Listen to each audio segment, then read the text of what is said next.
খরস্রোতা বিষখালীর তীব্র ভাঙনে নদীগর্ভে বিলীনের আশঙ্কায় উপজেলা খাদ্য গুদাম।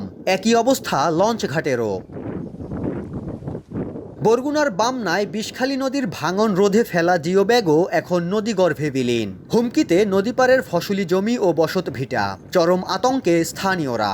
ব্লক দরকার, আমার বাড়িঘর সব ভাঙ্গে যাইতে আছে। এদিকে এখন 2 মাইলের বেশি হয়ে গেছে। বেরিবারটা আবার পুনরায় একটু ভালো করে আমাদেরকে রক্ষা করলে আমরা একটু উপকৃত হব। খাদ্যগুদামের একদম পাশে আইছি, রাস্তা তো সব নদীতে চলে গেছে। অবস্থা কিছুই হয় না, অনেক পানি জোবা আইলে পোস্তাগুলো নদীতে আস্তে আস্তে অচিরেই বিলীন হয়ে যাচ্ছে এবং আমাদের এই বেড়িবাঁধ হয়তো ভেঙে যাবে কিছুদিনের মধ্যে। উপজেলার রামনা এলাকার একই চিত্র।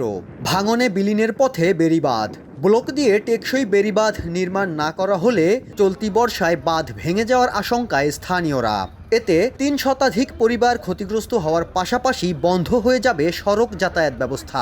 লাইফ বয় কিনে কল দাও টোল ফ্রি নম্বরে আর এক নিঃশ্বাসে গোল বলে জিতে নাও ফিফা বিশ্বকাপ 2026 এক্সক্লুসিভ পুরস্কার। অনেক জমি জমালে গাছপালায় আমরা কৃষিবাদ আছি, জানতেছি সব ভাঙিয়েছি আর শেষ মাসে ঘরে খুলে ঠেকছে। কিছু স্থায়ী ব্লক দিয়ে দিলে মানে আমাদের খুব ভালো হয় আর কি। খালি একটু জায়গা আছে, একটা রাস্তা লগে এখন এত ঠেললে হালাই দিলি যায়। বামনা ও রামনা এলাকায় 22 কিলোমিটার তীব্র নদী ভাঙন প্রবণ এলাকা শনাক্ত করেছে পানি উন্নয়ন বোর্ড। ইতোমধ্যেই ভাঙন রোধে 2টি প্রকল্প হাতে নেওয়া হয়েছে।